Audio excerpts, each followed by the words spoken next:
Guys, kicking off today's video, working on the 3.8. Made a bit of a start on it, just been tearing some stuff off and having a bit of a look at it, see what the intake's looking like, see if it's fairly oily, a bit of a clear indication of what the rings are looking like. Currently taking off the loom, marking what's what and with the plugs and that, so that we know when we need to put it back on. Going over the manual loom that I have, figuring out what I'm going to need to use. I think what I'm going to end up doing is taking the plugs for the ECU, connectors off the ECU from this loom, because they fit with this ECU that I have, to go onto that loom, and hopefully that'll work. Otherwise I might have to get a manual loom and an ECU to suit. Currently I have the intake plenum off and looking to bolt the starter motor on. Turn the exposure off a bit. Bolt the starter motor on so we can pressure test the engine, and that'll give us another indication as to what the internals are looking like, whether it's going to need a rebuild or not. I'll probably end up rebuilding it anyway, but I'll get stuck into labeling all the plugs and the connectors on this loom and taking it off so that we can pressure test and then start pulling down the motor to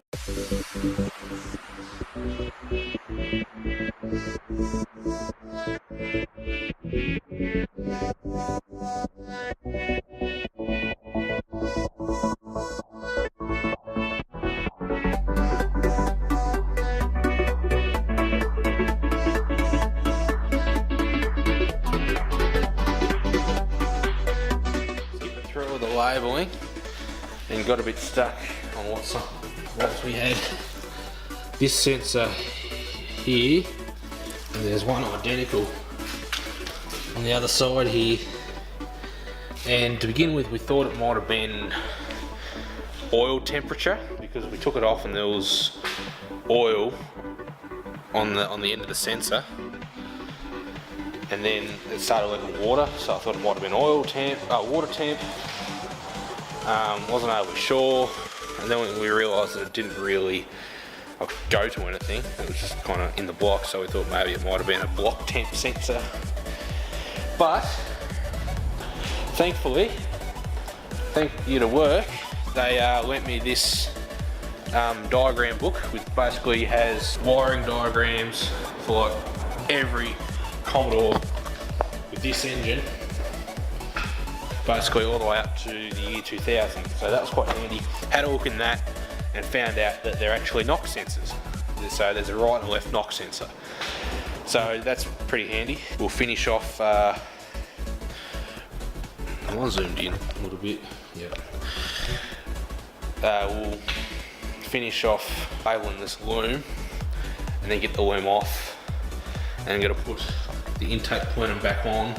Took it off to see what the intake was looking like, whether it was oily or anything like that, and it wasn't. So it's a little bit crusty, but it wasn't overly oily, so that's a good sign, which means our rings are still in good form, hopefully. Yeah, we'll finish labeling this loom, get it off, so then we can put the intake plenum back on, put the extractors on, and then we'll basically seal up the engine so that we can degrease, and then we'll pressure clean to get the engine clean and get rid of all the oil and gunk that's on it. So we'll get cracked into that. So the loom's off, marked all the important sensors and senders that I'm going to need. So I've got the block down, no wires, sensors are on there. Took the power steering pump off just to get that out of the way. So now we'll stick the intake plenum back on and the extractors, so we can seal the block up, and then we'll hit it with some degreaser and pressure clean it, get it all nice and clean and degreased.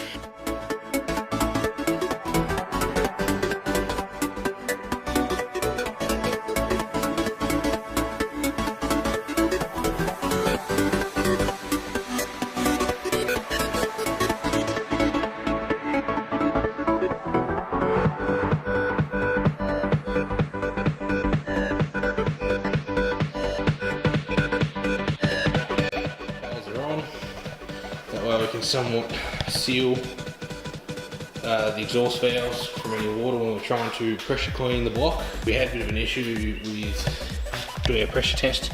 I tried biting on the starter motor but didn't actually have the correct bolts. I managed to find the long bolt off an LS that we had here. So I couldn't really bolt the starter motor on with one bolt and try to do a pressure test. It would just spat the starter motor off. Yeah, that's where we're at. Pretty much just gotta seal up the rest of it. So I've shoved a rag in the intake there. So I wheeled the engine out to degrease and it started raining. So we'll give it a bit of spray and let it sit and hope not too much doesn't run off. Not liking our chances. Engine's now coated with degreaser. We'll let it sit for a bit and then hit it with the pressure cleaner. Get all the dirt and grime and oil and shit off it. So I missed all the pressure cleaning footage. Got to hit the record button, but engine's pressure cleaned. Still a bit of grot on it, so we'll dry it off. Dad's drying it off now with the air gun. We'll probably spray it up the degreaser again, let it sit for a bit longer so it really penetrates into the grot, and we'll probably end up pressure cleaning it again. Round 2 of degreaser.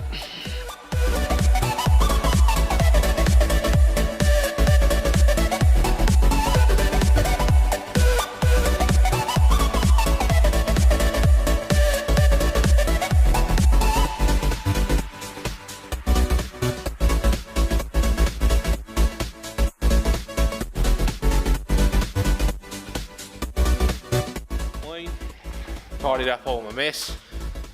Gonna start packing away now. This will be pretty much the end of what we're doing with the motor tonight. So a quick walk to the car. I wanted to mention about a comment on my last video, my reveal video for the engine, and I wanted to give a shout out to Wild Child Incorporated who commented. And their comment was pretty much exactly what my thinking is with why I chose the 3.8. So Wild Child's comment was, honestly, any engine would be better than the original engine just because of how old the car is. Very true, but I do have a 4AG in the engine at the moment. You know, whatever is affordable, reliable, and has an abundance of support is good. That is why LS swaps are common in the US and JZ swaps are common in Japan. Wild Child, you've absolutely hit the nail on the head there. That's why I chose this engine, because it is reliable, it is powerful, it's affordable, and it has an abundance of support, like masses of support here. Like they're one of the most common engines in Australia, really. Like they're just blowing around like tumbleweeds everywhere. So if I do break something, I can just get a donor motor for like $500. That's it, nick whatever parts I want off it. And LS swaps are common here too, but I just don't have the money for an LS swap, so I'm basically just doing a poor man's LS swap.